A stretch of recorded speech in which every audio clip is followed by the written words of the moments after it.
Subscribe কৰক ভাৰতীজ kitchen, লগতে কাষতে থকা বেল আইকনটো প্ৰেছ কৰক যাতে মোৰ ভিডিঅ' সকলোতকৈ আগতে পায়। হেল্ল' এভৰিৱান, ভাৰতী কিটচেন চেনেলটোলৈ আপোনালোক সকলোকে পুনৰবাৰ আদৰণি জনালোঁ। আশা কৰোঁ আপোনালোক সকলো ভালে আছে। আজি মই আপোনালোকৰ মাজলৈ কঁঠালৰ পৰা বনোৱা কেকৰ এটা ৰেচিপি লৈ আহিছোঁ। যিসকলে কঁঠাল খাই বেয়া পায় তেওঁলোকে মোৰ এই ভিডিঅ'টো সম্পূৰ্ণকৈ চাব আৰু এদিন এনেদৰে কঁঠালৰ কেক বনাই খাই চাবচোন। আহকচোন এতিয়া পলম নকৰি ভিডিঅ'টো আৰম্ভ কৰোঁ। প্ৰথমে মই কেকটো বনাবৰ কাৰণে মিশ্ৰণখিনি ৰেডি কৰি ল'ম। তাৰ কাৰণে মই চেনি 2 কাপ মিক্সিত পিচি লৈছোঁ। আপোনালোকেও মিক্সিত চেনিখিনি পিচি ল'ব, তেতিয়া কেকটো বেছি দেৰি নেফেটিলেও হয়।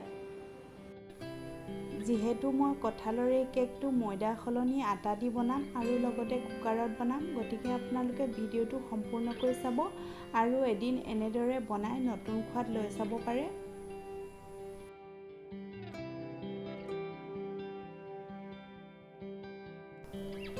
এতিয়া আকৌ কঁঠাল কেইফুটামান মিক্সিত পিচি লৈছোঁ। আপোনালোকে মিক্সিত পিচি নলওঁ বুলি ভাবিলে ভালদৰে হাতেৰে ফেটি চেকনিত চেকি ল'ব পাৰে। এয়া আপোনালোকে দেখিছে কঁঠালখিনি খুব ধুনীয়াকৈ মিহি হৈ গৈছে। এনেদৰে মিক্সিত পিচি ল'লে কেকটো কোমল হয় আৰু ফেটিবলৈও সুবিধা হয়।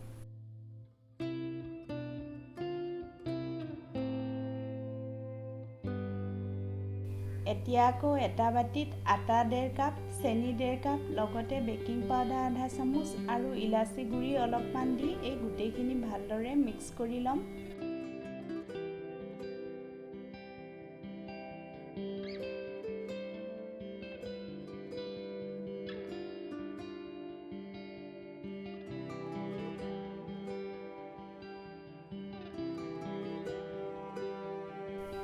কেকটো ধুনীয়া গোন্ধাবৰ কাৰণে মই ইলাচি গুড়ি দি লৈছোঁ। আপোনালোকে ইলাচি গুড়িৰ সলনি কমলা বাকলি গুড়ি নাইবা ভেনিলা অলপ দি ল'ব পাৰে।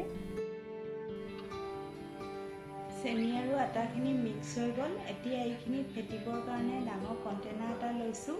তাতে কণী 2টা আৰু পিচি লোৱা কঁঠালখিনি দি অলপ দেৰি ফেটি ল'ম।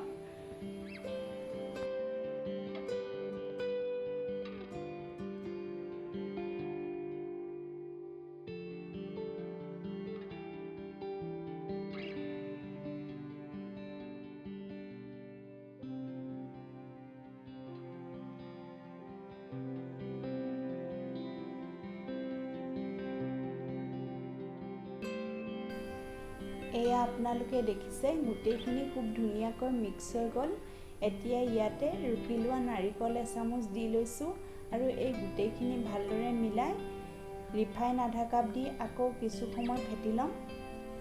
আপোনালোকে ৰিফাইনখিনি দিয়াৰ পাছত এটা কথা মন কৰিব যাতে ৰিফাইনখিনি মিশ্ৰণখিনিৰ ওপৰত উপঙি নাথাকে। উপঙি থাকিলে কেকটো বাতিটোত লাগি ধৰে। গতিকে আপোনালোকে ভালদৰে মিলাই ল'ব, তেতিয়া কেকটোত লাগিও নধৰে আৰু খুব ধুনীয়াকৈ ফুলি আহে।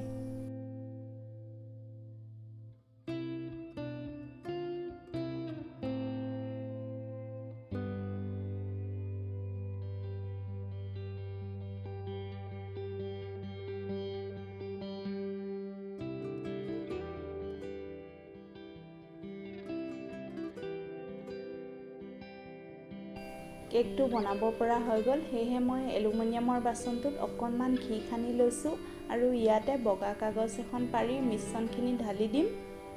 আপোনালোকে ঘি সলনি ৰিফাইন তেলো দি ল'ব পাৰে। আপোনালোকে মিশ্ৰণখিনি বাচনটোত ঢালি লোৱাৰ পাছত চাৰিওপিনৰ পৰা বাচনটো ঢকিয়াই দিব যাতে মিশ্ৰণখিনি ওপৰৰ ভাগটো সমান হৈ যায় আৰু তাৰ পাছত এইখিনি কুকাৰত দি 1 ঘণ্টা সময় কম জুইত থৈ দিব। 45 মিনিটৰ পাছত ঢাকনখন দাঙিছোঁ। এয়া আপোনালোকে দেখিছে কেকটো সিজিলে আৰু খুব ধুনীয়াকৈ ফুলি আহিছে। এতিয়া ইয়াতে মই মৌজোল অলপমান দিছোঁ। আপোনালোকে মৌজোল নাথাকিলে চেনি পানীও দি ল'ব পাৰে, তেতিয়া কেকটো ফাটি নাযায় আৰু ভিতৰলৈকে কোমল হৈ পৰে। আপোনালোকে দেখিলে মই কিমান সহজতে কঁঠালৰ এই কেকটো বনালোঁ। এয়া চাওক, কেকটো কোনো কালাৰ নিদিয়াকৈ খুব ধুনীয়া কালাৰ এটা আহিছে আৰু লগতে কোমলো হৈছে। কেকটো দেখিবলৈ যিমান ধুনীয়া হৈছে খাবলৈও সিমানে টেষ্টি হয়। যদি আপোনালোকে এতিয়ালৈকে কঁঠালৰ এই কেকটো বনাই খোৱা নাই তেতিয়াহ'লে কঁঠাল থাকোঁতে এদিন বনাই খাই চাবচোন। আপোনালোকে ভিডিঅ'টো চাই কেনে পালে মোক কমেণ্ট কৰি জনাবলৈ নাপাহৰিব। লগতে ভিডিঅ'টো যদি চাই ভাল পালে লাইক কৰিব আৰু এনেকুৱা ধৰণৰ ভিডিঅ' পাই থাকিবৰ বাবে মোৰ চেনেলটো ছাবস্ক্ৰাইব কৰিব। কাষতে থকা বেল আইকনটো প্ৰেছ কৰি দিব। যদিহে আপোনালোকে এতিয়ালৈকে মোৰ ভীমকলৰ কলপাতত দি বনোৱা কঁঠাল পিঠাৰ ভিডিঅ'টো চোৱা নাই তেনেহ'লে ডেছক্ৰিপশ্যনত লিংকটো দিছোঁ, আপোনালোকে চাব পাৰিব।